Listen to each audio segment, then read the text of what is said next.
Kama ni biashara utauza, kupendwa utapendwa, kazi utapata, mambo yako yote yatakuwa vizuri. Basi wewe ambaye mwenye changamoto au mwenye tatizo la mvuto, hapa namaanisha mvuto kwenye kila kitu, yani mvuto kwenye biashara, mvuto kwenye mapenzi. Wewe dada ambaye hutongozwi, uhongwi, yani unatembea hapa mpaka unafika wapi, hata mwanamume kukusimamisha hakuna, haupati kazi, biashara imekuwa ngumu. Basi leo nakwenda kuelekeza namna gani ya kufanya dawa hii ya mvuto ili kuweza kurejesha mvuto kwenye mwili wako, ili uweze kupendwa, uweze kusikilizwa, watu waweze kukuzingatia katika kila kitu. Basi somo hili linakuhusu pia. Usisahau kulike na kushare ili liweze kuwasaidia na wengine wenye tatizo kama hili.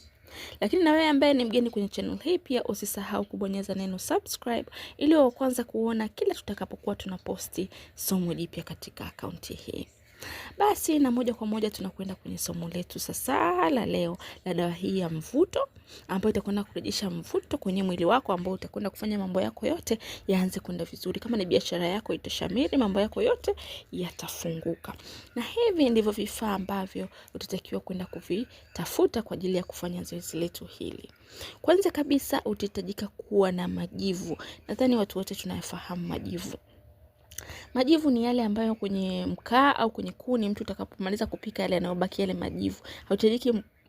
Unahitajika majivu, yani baada ya ule mkaa kuungua yale majivu yake.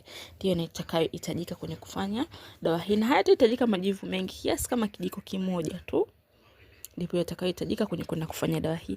Pia hitaji letu la pili utahitajika kuwa na sukari ya brown. Yani sukari hii tunayotumia kwenye chai. Na sukari inahitajika pia kijiko kimoja. Hitaji letu la tatu utahitajika kuwa na sarafu. Na sarafu hii lazima iwe sarafu ya silver. Kwa hiyo ina maana kwa huku kwetu ina maana ni sarafu ya shilingi 500. Kwa hiyo utahitajika kuwa na sarafu hata ukiwa nazo 2, 3, hata kama ni 5 hamna shida, ile mradi ziwe sarafu zenye rangi nyeupe. Kwa hiyo ndio maana nasema lazima itakuwa sarafu ya shilingi 500. Pia hitaji la mwisho sasa ambalo pia ni muhimu, utahitajika kuwa na dawa inayoitwa mvuto. Hii ni dawa ya unga inayopatikana kwenye maduka ya madawa ya asili. Unaenda tumwambia kupatia dawa inayoitwa mvuto. Ni dawa ya unga atakupatia. Haya ndio mahitaji manne muhimu utakayotakiwa kuwa nayo kwenye kwenda kufanya zoezi lako hili la kurejesha mvuto katika mwili wako. Mvuto katika biashara yako, mvuto katika mahusiano yako, mvuto katika kila kitu, kitembea uonekane, watu wakupende, utongozwe, uhongwe, watu wakuzingatie katika kila sehemu unayokuwa unakwenda.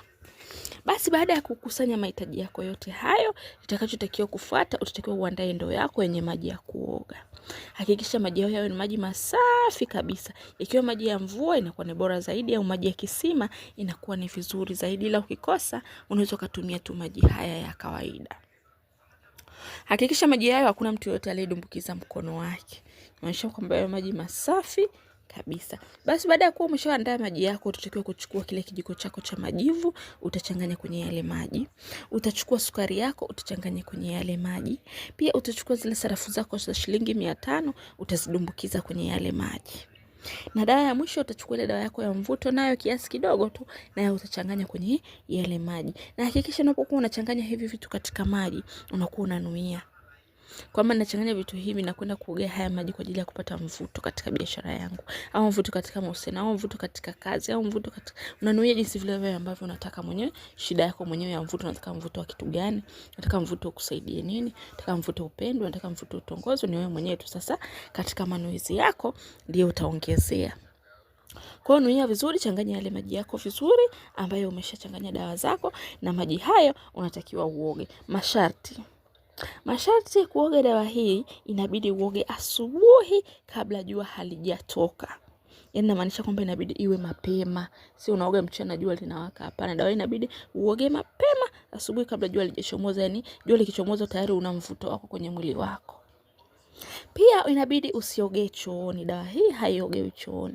Tatafuta sehemu yote utakaweza kuogea, lakini isiwe chooni. Kiweza kuogea nje ni sawa, popote utakapoweza ni sawa, ila isiwe chooni. Pia inatakiwa dawa hii uoge, lakini isiwe siku ya Jumanne. Dawa hii unaweza kuoga siku yoyote ile, ila isiwe siku ya Jumanne. Kwa hiyo siku yoyote unaweza kuogea hii dawa. Na pia dawa hii unaweza kuogea siku yoyote, ila kwenye muda ndio nimesema inabidi iwe asubuhi kabla jua halijachomoza. Na pia kwa mwanamke, hakikisha unapoogea dawa hii usiwe upo katika siku zako zile za hedhi. Hakikisha unakuwa mwili wako uko msafi, ndipo utakapokuwa unaweza kuogea mwili huu. Na hakikisha usiwe umetoka kujamiana, umetoka kushiriki tendo na mtu kisha unakuja kuogea hii dawa. Hii dawa inabidi uwe mwili wako ni msafi, uko safi kabisa.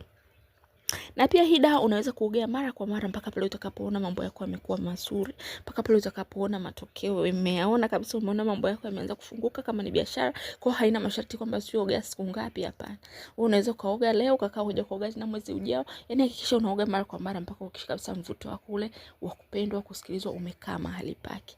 Yaani mambo yako yote unaanza kuona kabisa yanafunguka. Yaani kama ni kupendwa, unapendwa haswa. Kama ni biashara, watu wanajia haswa, ndipo utakapo achela. Na ni zoezi ambalo unaweza kurudia mara kwa mara, wala halina masharti yoyote. Hakika matokeo utayaona mapema sana. Asanteni sana kwa kunisikiliza, lakini napenda kusisitiza, kama wewe ni mgeni kwenye channel hii, usipite bila kubonyeza neno subscribe ili uwe kwanza kuona kila tutakapokuwa tunaposti somo jipya.